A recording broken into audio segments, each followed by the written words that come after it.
It's finally here. The moment we've all been waiting for. It's about damn time! What, Vegeta finally got a lineup? It'll never happen. What, future Trunks came back again? Hell nah. I'm talking about Gohan Beast versus Ultra Instinct Goku. We saw it hinted at the end of the Dragon Ball Super Manga Chapter 101, so in this video, we're putting together all the pieces so we can analyze the data and find some answers to burning questions in the community, like what's going to happen in the next story arc? Where's Black Frieza in all this? And lastly, the question lingering in the back of our minds, who's the strongest? Gohan Beast or Ultra Instinct Goku? Now before we get started, let me know down in the comments, are you Team Instinct or Team Beast? And while you're down there, go on and hit that like button because it's right there, and subscribe until we beyond infinity. Buzz Lightyear. What the hell are you talking about? Anyway, if you haven't read the last chapter, 101, then be advised that you're now stomping with the big dogs. However, if that's you, I got you covered, fam. Check out the Dragon Ball Super manga playlist, then come back to this video so you can follow the flow. I got you covered, fam. That's what you probably should know. You only seeing beast mode because I was highly provoked. You've been advised. I think you probably should go to the review and come back so you can follow the flow. Now gone. Now if you're still here, that must mean you're ready to get this work. Now that the manga fully adapted the Dragon Ball Super superhero movie, everybody's fiending for the next story arc, trying to figure out where we going from here. Of course, they're not going to give us a Tournament of Power 2 right out the gate, although I will be making a video about that within the next couple weeks, so watch out for that. But come on y'all, let's be real. This is a shonen anime. Even though we don't know the specifics, we can at least surmise that there's going to be a new big bad or opposition, right? So naturally our heroes are going to need a power up so they can vanquish said opposition. So the simplest way to get to the bottom of that is just to identify all interested parties. I mean, that's really all we can do until we get the next chapter. So who's going to be getting the power up? Honestly, everybody. At least everybody that didn't just get one. So when it comes to the Alpha Squad like Goku, Vegeta, Gohan, and Piccolo, of course they're all going to get stronger, get more mastery of their current forms, but I don't think we'll be seeing any more power-ups from them. But other people on the Beta Squad, like Broly, even Goten, Trunks, Pan, will likely end up breaking their limits to reach a new level. And here's why I say this, and yes, even about Pan, is because one thing that's for certain is Toriyama has made it intentional to let us know that Red Ribbon gonna be alright, and they ain't gone, and they still got the juice. A lot of people overlook the name on the pizza place that Carmine took Goten and Trunks to. Let's think about it. That's probably where they were already on their way to in the first place. Because we see a few panels before, they're on some back to the drawing board shit. Now, I'm not going to say that they're the next big bad for the overall series, but they do still threaten the Earth from the shadows. And as long as they harbor their intentions for revenge, they're an opposition. But that's where Trunks and Goten, even Gamma 1, all of them come in. Boo, Oob, Pan, who's already been throwing hands with Red Ribbon just like her granddad, and she could very well be a Super Saiyan any day now. She's steady training with Piccolo. She's already technically been a Super Saiyan before birth because she was in the God Ritual, but ultimately she's the spawn of the beast. Y'all better stop sleeping on the youth, but these would all be the new generation of protectors that Goku's been searching for since the beginning, except Broly, of course. Once Broly gets his mastered rage, beast form, so to speak, he'll be on the Alpha Squad with Goku and them, handling Black Frieza shit, Tournament of Power 2 shit, God level shit. Which brings me to my next point. Who could be the opposition? At the current rate we're going, there's really only 3 known potential oppositions. Number 1, I already mentioned Red Ribbon, their army and the array of dastardly deeds that they gonna create to get power-ups for the Beta Squad, like I mentioned. Number 2, universal God shit. Now, a universal opposition or a threat could be anything from Universe 9 sending assassins to kill Goku and Frieza, to something like Jiren and Goku meeting up again, like it was hinted to at the end of the tournament, or even something like Sadala is threatened by something, so Vegeta finally goes to Universe 6, like it was hinted at in both of the tournaments, to train the Saiyans or maintain Saiyan pride, whatever. Plus, let's not forget that Goku still got a hit out on himself. Literal hit that he never called off, so he's just waiting for the smoke from Hit any day now. Now where I'm really hoping Toriyama takes it is the aftermath of 17's wording of his wish. Since originally there were 18 universes, and after 17 wished for all the erased universes to be restored, that would include the original 6 that were wiped out in the first place. Now, I don't know about you, but if I was erased and I came back, I wouldn't be running to the ones that did it so they could do it again. So we could be seeing a coalition of fallen angels, gods, and Kais who want revenge on the Omni King. And speaking of overthrowing the Omni King, that brings me to my last potential op, Black Frieza. For those of y'all that ain't know, chapter 87 revealed that Frieza, after recently conquering a new world that had a room of spirit and time, managed to cram in 10 years of training, which allowed him to unlock a brand new form referred to as Black Frieza. A being capable of one-shotting the universe's strongest, one-shotting Goku and Vegeta simultaneous like. This man slaughtered half the Heater's family and then went and employed the other half with a smile. Black Frieza's a bad dude, but what's he after? What does Frieza want now? Is it intel?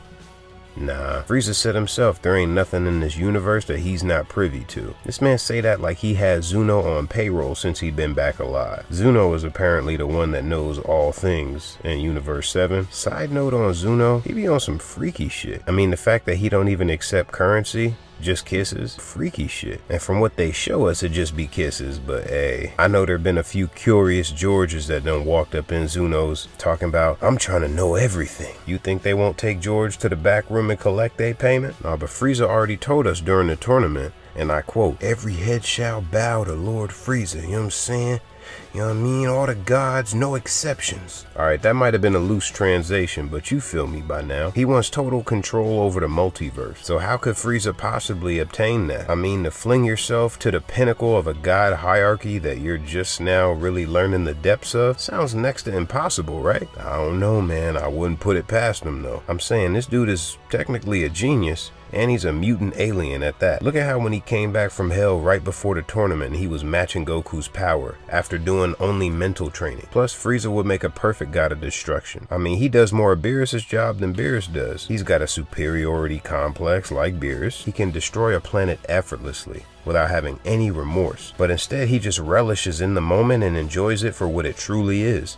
Destruction. My point is that he's capable, but to assume the ranks of a god of destruction in either Universe 7 or in another universe, which we'll do a different video on, that would still get his foot in the door to where he could learn some godly secrets and climb the food chain of the god hierarchy and claim his prize. Control overall. Like, imagine Black Ultra Instinct Frieza or some shit. That'd be crazy. However, there are a few holes in that theory that we'll need to flush out, so again, more on that in a later video. But Frieza's gonna most likely leverage his ability to obtain intel by either learning the secret of how to kill Beerus and all other gods of destruction, or if he didn't already know about Zuno, he does now that his new chef and waiter came aboard. Now, Frieza does know about the Super Dragon Balls from the tournament, but not all the specifics, like how they're scattered between universes 6 and 7, and how you gotta speak the language of the gods like the Namekian dragon in order to get your wish. But he can get this information from Zuno just like everybody else. And if I was Supreme Kai, I would have been went upside Zuno's head and told that man, you better stop giving universal shattering information to random travelers that's willing to grab your ass. But should Frieza be victorious in obtaining the Super Dragon Balls, he'll most definitely wish away all those who are above him, or wish himself above all those that are below. Either way, it's pretty much the same wish. And this is what I meant by every head shall bow to Lord Frieza. Cause look at the Omni King's instinctual reaction to the summoning of Super Shenron, the only being that's been known to be able to undo what these Omni Kings do.